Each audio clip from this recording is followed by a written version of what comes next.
Hi, everybody. Welcome to Conversations with Calvin with Your Species. Once again, I'm wired up, really wired, because I'm here with Flavio Romeo, and boy, talk about instant chemistry. I didn't even say it. We've been BSing for a long time here. Yeah, we Why? had a podcast before the podcast. Yeah, we had a podcast. By the way, we should have filmed that. That was great stuff. That was more me introducing myself to you. So this is a part of what I'm doing with the Garden State Film Festival because I love film and I love indies, and Flavio and I are gonna do a really interesting interview on his film First Rites, which I'm kind of holding up here. And so this is my monologue. Don't leave because Flavio is such an interesting dynamic and boy, the chemistry that was flowing between us is great stuff. Really. So this is a special interview. He's an actor, podcaster, voiceover, and all kinds of stuff. And so this is a precious interview. Listen up. I'm done with I call this my Johnny Carson monologue. It's not. And it's funny. I interview a lot of young people, Flavio, and I say, hey, it's my Johnny Carson monologue. They have no clue what I'm talking about. No No idea. clue. It's like, I want to slap myself like Cher did to Nicolas Cage. Snap at it. Snap out of it, Calvin. This is the reality. It's just the way it is. Anyway, I'm done with my monologue. Why don't you do a little bit of an intro and a little background, and then we'll jump into our talk. Yeah, well, my name's Flavio Romeo, and happy to have been associated with Wild Dogs production of First Rites, which is going to be at the Garden State Film Festival. Look at the promo. Look at Yeah, that. At Garden State Film Festival coming up. It's going to be screened on March 29th. So make sure you get your tickets. Go to gsff.org. This particular movie is CT. It's at the Cranford Theater, CT 39. oh, okay. So that's how you find it. I'm an immigrant, moved to this country when I was 4 years old. My dad moved here for 18 months on his own. He was a tailor. And after 18 months of sleeping on his sister's couch, who we never met, he was the youngest of 13, brought us over, my older brother, myself, and my mom, and we settled in Hawthorne, New Jersey. And this is where it's been home for since then, um, since the mid to late 60s. Wow. And yeah, so it's there've been there's a lot of Italians growing up, so there was a lot of heritage that came with growing up in this area. So I brought some of that to the movie.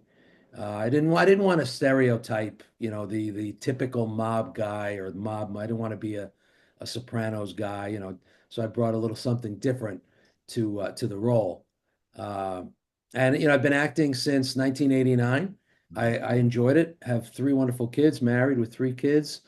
Uh, and my youngest daughter now is an actor out in LA. So Great. she got that gene. That's great.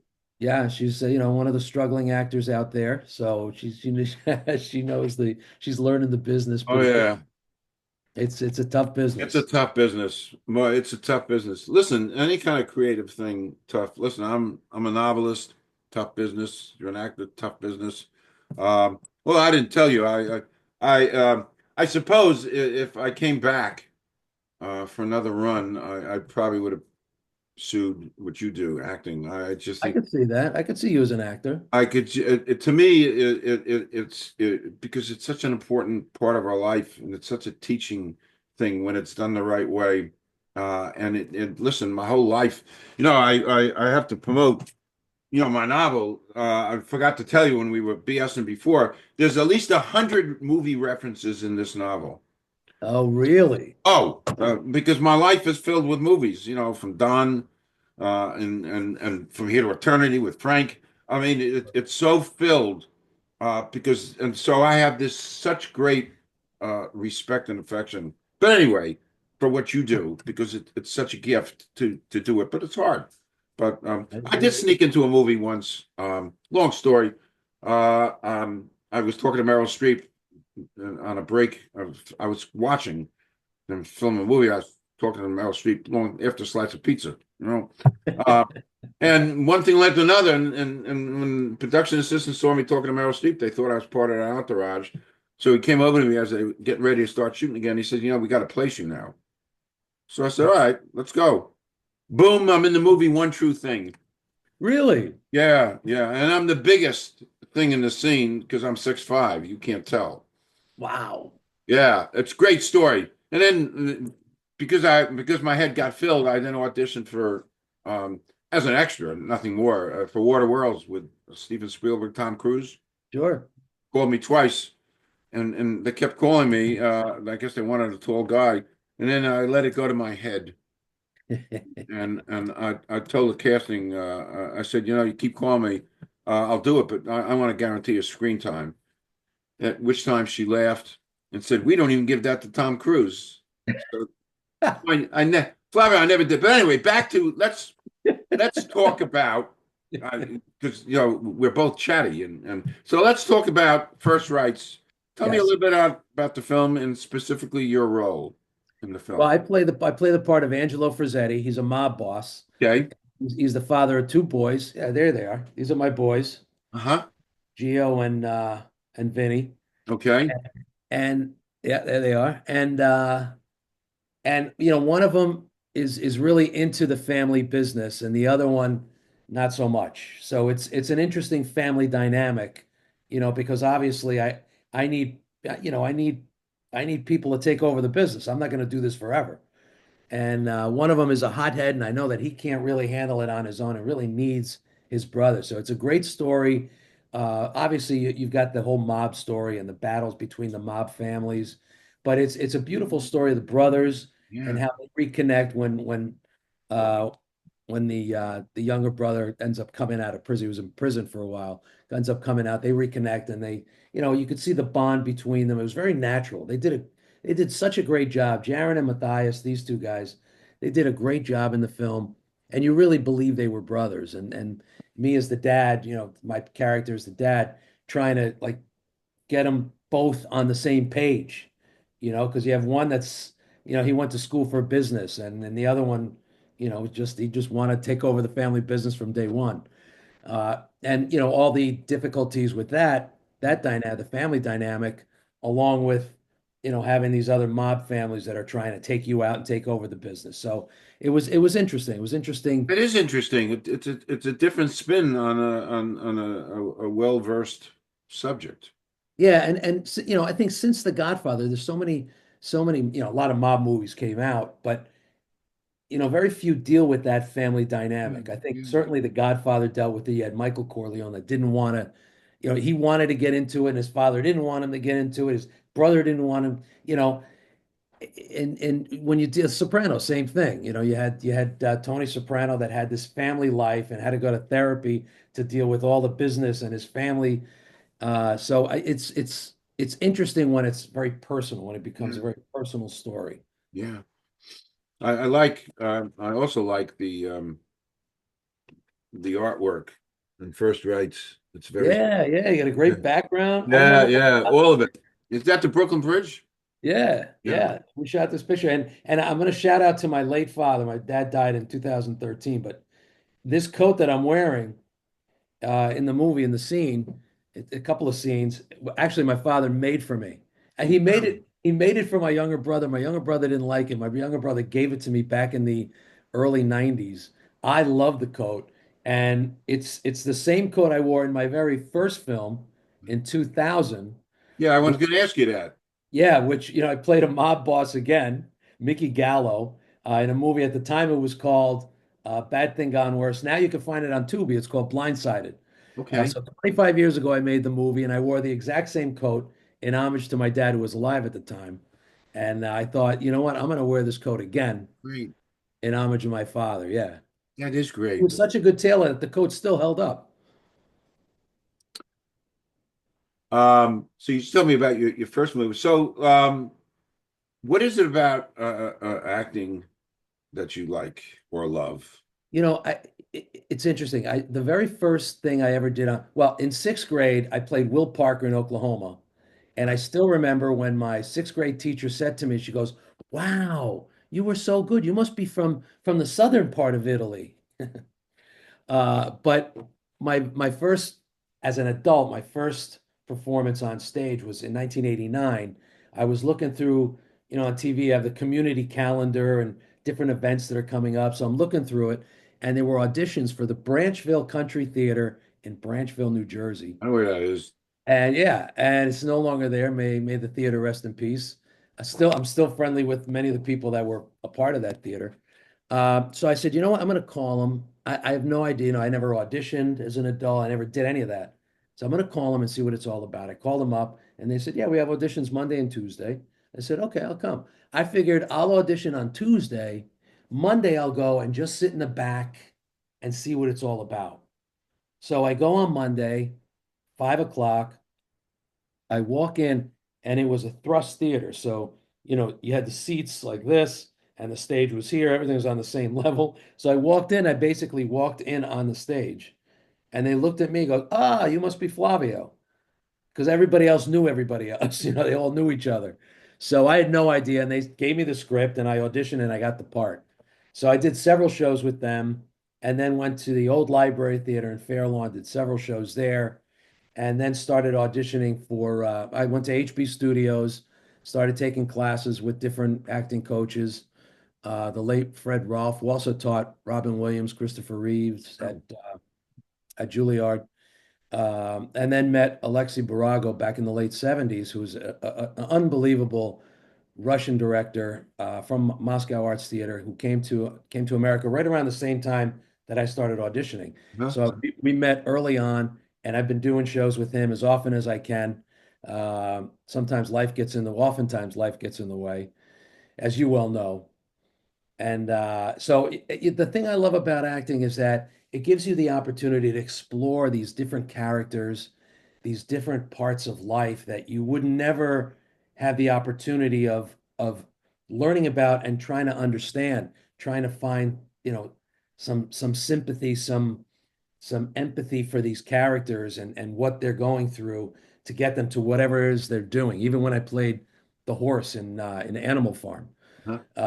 trying to understand, what that character would have been going through at that time. And I always found that very fascinating.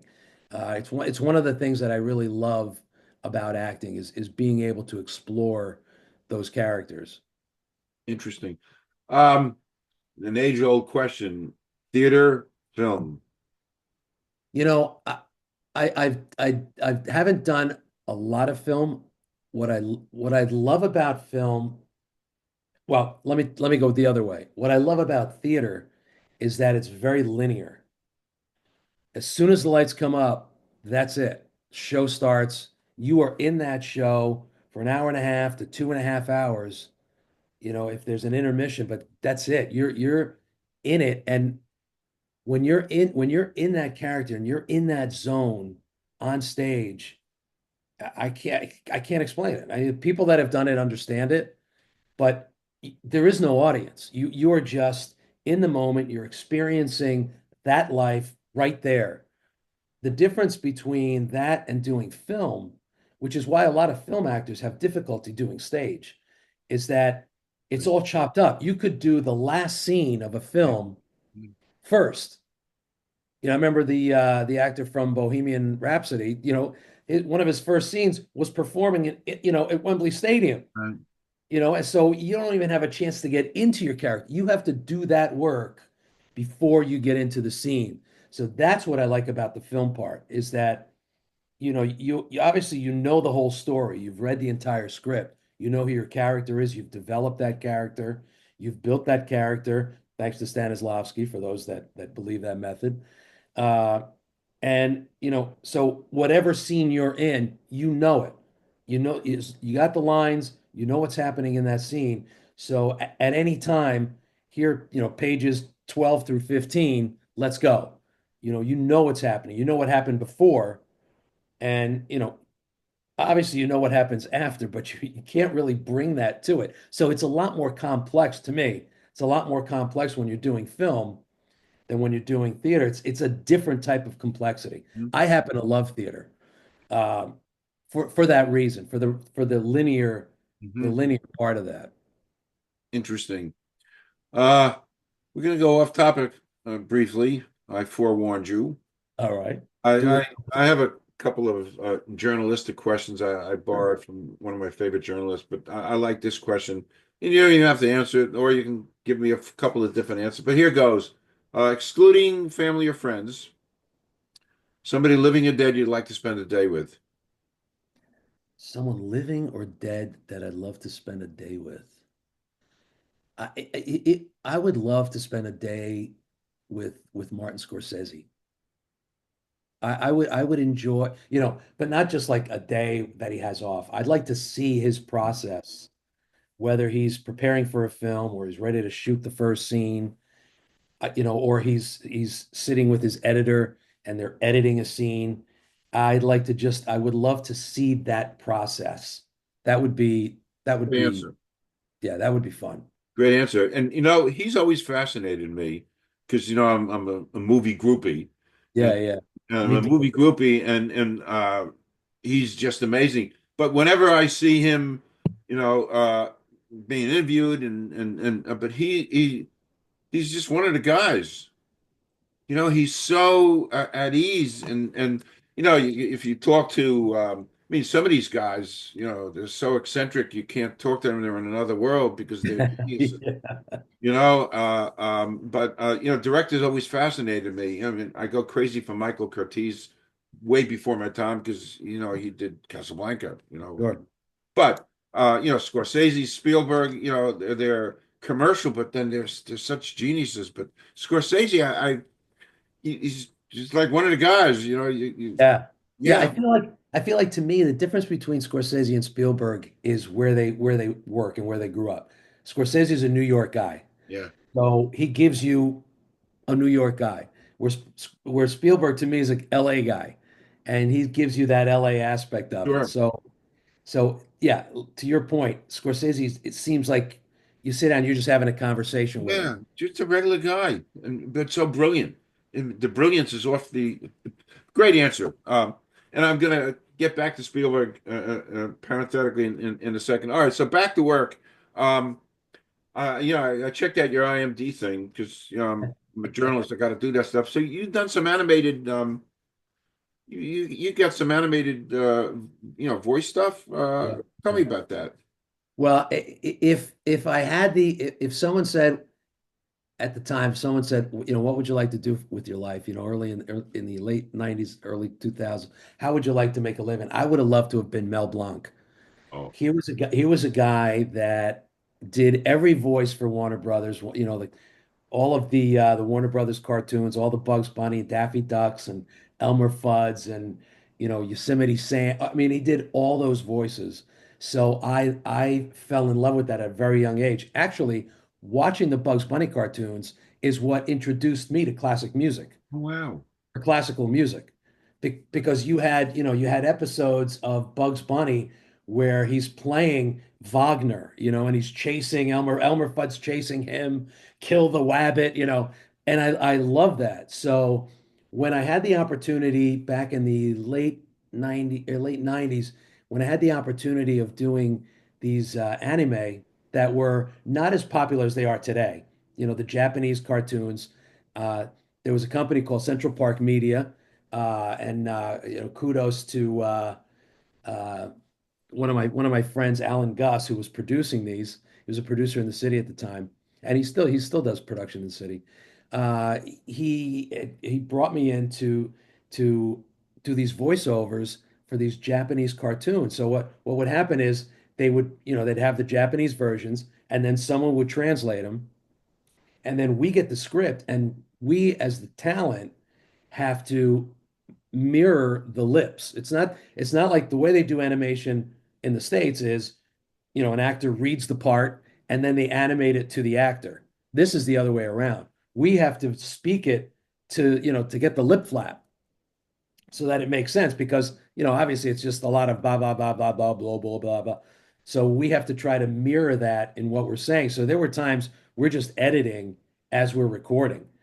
So you have the script up here and you've got the screen there and you're watching the animation and you've got the script and you're reading it and I went over. So let's take out this word, let's take out that word, let's change this a little bit. So it was phenomenal. I had so much fun doing Wow. those. I would keep doing animation, till the day I die. That and now, video games have become so popular.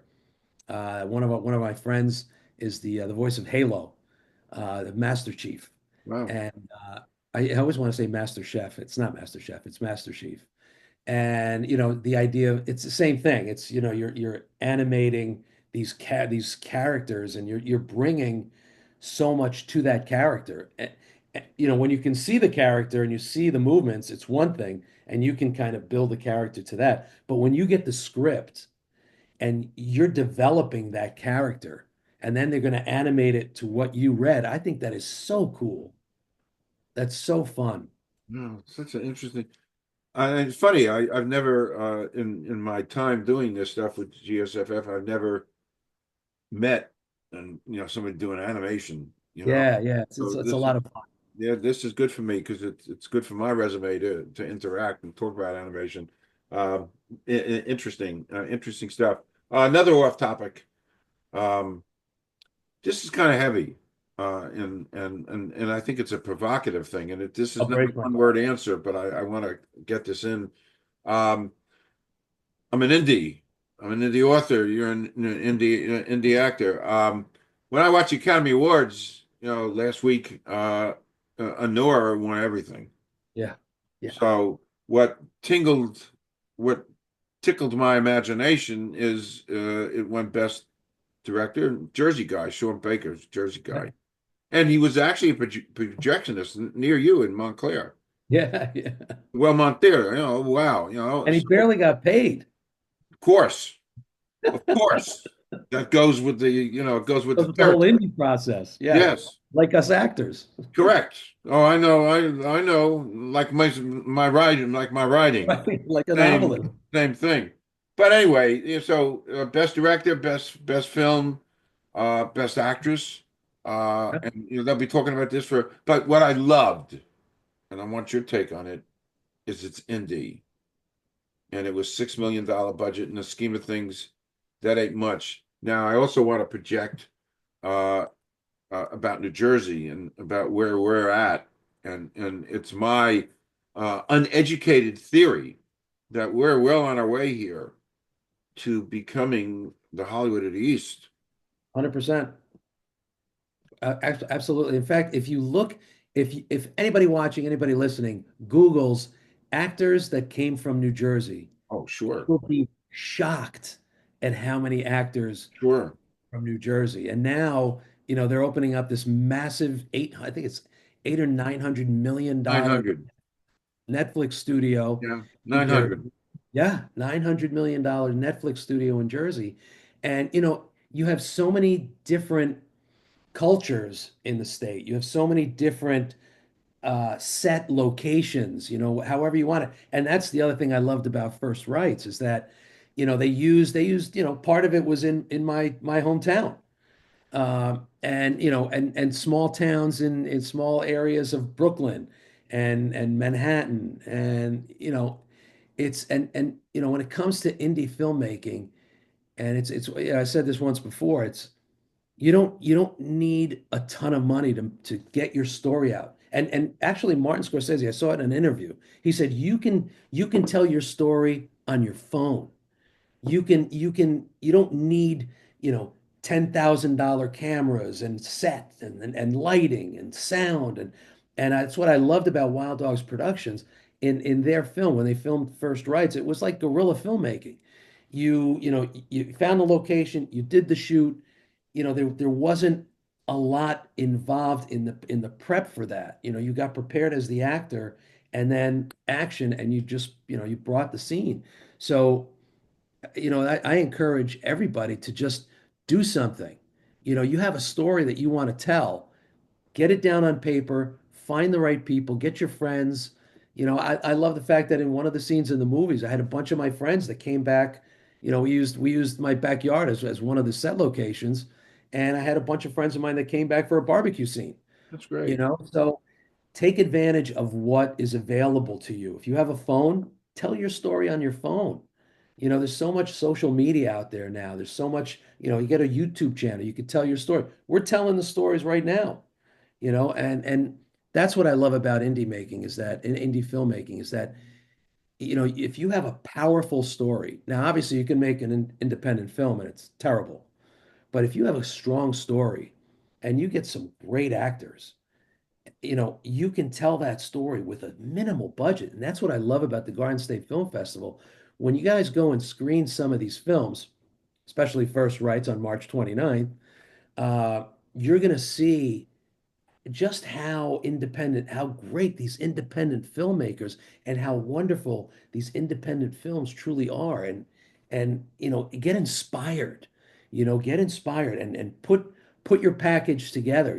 This guy, as a matter of fact, is going to be shooting a short film. He's written a short film. He's going to direct a short film. The cast is set, and just keep working, keep doing things because no one is going to knock on your door. No one's going to knock on your door and say, "Oh, we want you now." You have to keep working, and doing an independent project is the best way to get, if you're an actor, to get your performance out there. If you're a cameraman, to produce a film, to be the DP of a film or the director, it's a great way to get your story out there. Yep, we agree. Yeah. We Yeah. agree. We agree. So yeah, Netflix is. I'm in Monmouth County, so Netflix is coming to It's going to Monmouth. be in your backyard. Yeah, backyard. And I just heard through the grapevine that somebody else is way down in South Jersey, in the middle of nowhere, putting like maybe another $1 billion studio down there. I just heard that. That's awesome. Yeah, so I don't know much about it, but so it's great. And Spielberg is going to be here next week shooting in Yeah. Middlesex County. That's great. Yeah, Yeah, there's so many films that are being made right now in New Jersey. It's wonderful. yeah, it's wonderful. It's all wonderful. So good stuff. And the proximity to New York. I mean, look at this. I You have know. the, I love this. yeah, I just love it. I love it because it just can't that's just a great bridge, yeah. and it's So a much great character. scene. Just is a great scene. Yeah. Truly, I love that coat. Yeah, me too. Great coat. Great. Okay. You have a podcast. Talk about that a little bit because I actually, before we went on air, I went and I looked at it, and it's an interesting podcast. I liked it. Yeah, so it was a pandemic project. When the pandemic hit in March 2020, there was a restaurant right down the street from me. It's Blackjack Mulligan's, and they were going to open right on St. Patrick's Day or that weekend. And obviously everything's shut down. So they had, built everything up. The whole inside, it was renovated. It used to be an old German restaurant, Kirker's Inn, for those that know that one. And they were ready to open. Pandemic hit. They had to shut down. Every place had to shut down. A lot of people lost their jobs. Stores were closing. In the town next to mine, Glen Rock, New Jersey, the one main street, there were like 12 storefronts that were shuttered. And I was thinking, there's got to be something. There's got to be something we can do. So I decided I always wanted to do a podcast, but other than me talking, I never really had a purpose. And so the purpose was to help promote local businesses that were still open, and restaurants that were doing curbside service or they were doing delivery. Other places that were doing, like our local theater, that you can go to the theater and just stay socially distanced. You can stay 6 feet apart. They put the tape up so everybody was, apart from one another. So it was to support local businesses and some of the organizations and people in our community, the chief of police, the fire chief. So it started in Hawthorne and it grew to Glen Rock and Patterson and North Haledon and all the surrounding communities. And to me, I would love to have little town casts across the country and everybody promoting their local businesses. Great idea. Yeah, and we do events like right now we're in the middle of March Pizza Madness. So, everybody nominates their favorite pizza places from anywhere. And then every week, we put the brackets together and every week people vote for their favorites and we get down to the final two, which is always announced live Uh-huh. right before tip-off. That's And, great. and we do the Super Bowl. We rent our town theater, our Hawthorne Theater. We rent it once every 6 to 8 weeks, and we show a classic movie. The one that's coming up actually for St. Patrick's Day, we're showing The Quiet Man. Yeah. John And what we Wayne. did with the first time we did it in 2020, we did it at Christmas time. And I was really concerned that our theater was going to go out of business because nobody was going. I mean, they closed, then they opened, they closed again because nobody was going. And these small town theaters, they're all a lot of them are closing down. There's not a lot left. So we wanted to preserve this one. So for Christmas of 2020, we rented the theater and we wanted everybody to be able to get out of their house. So we were going to show It's a Wonderful Life. And and we opened it up to the community, free. We rented it. Anybody can come for free. We had 28 people. For the last 2 years, 3 years, it's been sold out, 250 plus people. And we do it every year. It's a tradition. Quiet Man, we're doing this every year for St. Patrick's. Usually in the summertime, we'll do something like Jaws. Halloween, we always show a classic Halloween movie. We did Halloween last year. This year, we're talking about maybe Friday the 13th, so we want to, it's very community driven. And people can check it out on the towncast.com or on YouTube. And you can hear the audio anywhere you get your podcast. Some of them really capture a certain audience, and some of them which surprise me sometimes. We had an amazing episode last week where we had it's an organization called City Relief, where they bring buses into the city and into Newark and into the where the homeless are, and they set up shop. They feed them, they give them drinks, they give them clothing, but they also encourage them. What do you need? You looking for, they'll say, well, I need a job. That's great. They have people to talk to them to help them. If you need housing, they have people to talk to them and help them. So I love it on a personal level, selfishly. I love to learn more about these organizations, and hopefully sharing them to the public, gives them a little more opportunity to grow. Great. That's just a fabulous idea. I'm a podcaster, concentrating on local uh just a great idea. And the showing of the movies also great stuff.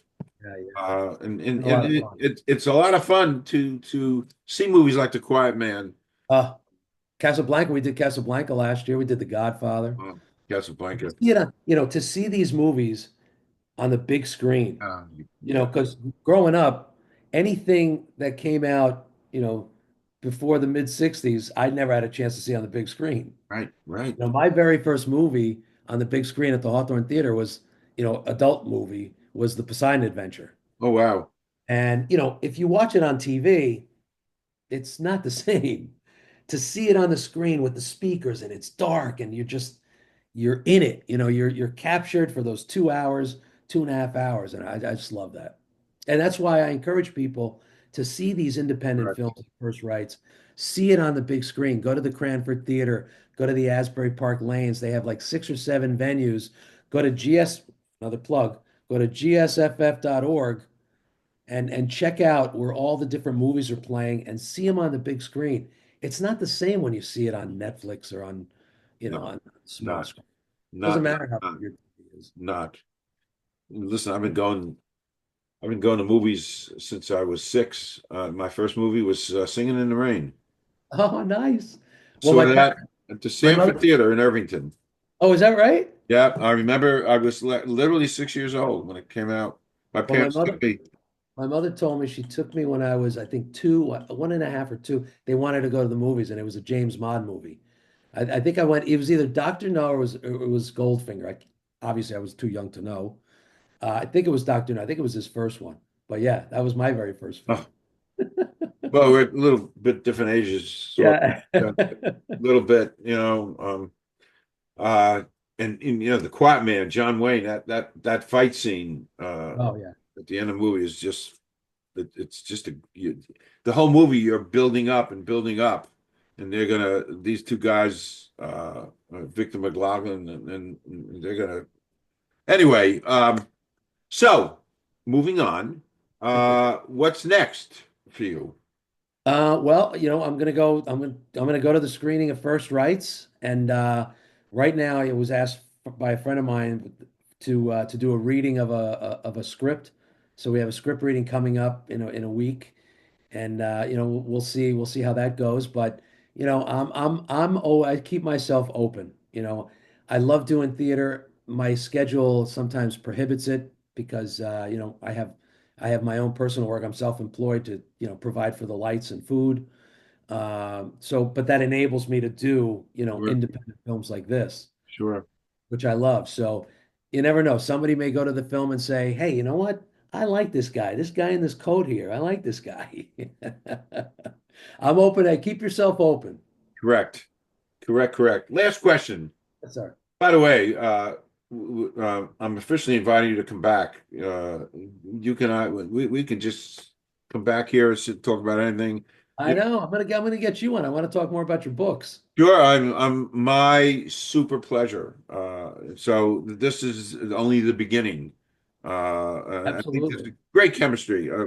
Literally, we could go for hours and hours and hours. I know. The movies and movies are in my blood for all Yeah. kinds of reasons, and I haven't even told you half my movies, but it's these are just jokes, little things because I love what you do. So, do you have any advice, Flavio, for young people starting out? Yeah, and I tell my daughter because she's in her early 20s trying to be an actor in LA, and uh the advice is just do stuff. And again, that one video that I saw with Martin Scorsese, he says the same thing. Do stuff. Don't wait for someone to come to you. Do something. Whether it's read a poem, get your phone, and if there's something that moves you in a story, if there's something that moves you in a book, a paragraph, a chapter, just read it on record it on your phone, record the audio. The podcast just came out of me wanting to support something. So tell a story. If you have a story or people that have stories, everybody has a story. Anybody on this planet has a story, some kind of an origin story. So I love being able to hear those stories and being able to share those. So I encourage anybody that wants to either get into, film, television, radio. See, now I'm dating myself. All these young people that are doing things on TikTok and, you know, do it. Just do it. If you have a script and you want to read a script, just sit there and record yourself doing it and cut it up, and it's all free now. You can have a YouTube channel for free. You can record a podcast and post it on so many different platforms for free. So the excuse of I don't have the money to do this or that, it's not an excuse anymore. If there are excuses, you're just making up excuses because you don't want to do it. So I encourage you to step over that first hurdle and just get out there and do it, because what you'll find is when people start to see it, that's when you're doing something out of passion and love, that's when people see it, and that's when you start getting more work and people want to work with you. And so that would be my biggest advice. Great advice. Perfect. Great advice. And this has been, I'm going to borrow another word from an end. I'm just filled with movies. So this has been between our little thing here has been sumptuous. Oh, sumptuous, Great nice. word. Yeah, I heard that word. The end of Norma Ray. I love that movie. Ron Sally Liebman. Fields, great movie. Yeah, Ron She won Liebman. the Oscar for that. Huh? She won the Oscar for that. No, he didn't. No, for Norma Ray, Sally Fields did. Yeah, she did. Yeah, He yeah. didn't. He should have because he Yeah, I was. agree. I agree. And I met him. I was at a. I met him, and I wanted to broach the subject, but I kept my mouth shut. But I met him at it's a cool party. It was with James Earl Jones and Dr. Ruth One and of my favorites. oh, it was someday I'll tell you about that. I was in heaven. Uh, um, but I held back. I wanted to tell him that was one of the best performances I'd ever seen. Uh, Wow. yeah, but at the end of the movie, Ron Lehman tells Sally Field, "Knowing you has been sumptuous," and I took that word. But anyway, Flavio, knowing you has been sumptuous. This has been great. So I'm officially inviting you to come back in any shape, way, form. I'm always I here. appreciate I'm going to stop recording now. Don't leave. We're going to 2 minute wrap. A little. it. Thank you so Uh, much. I yes. appreciate it, Cal. My pleasure, truly.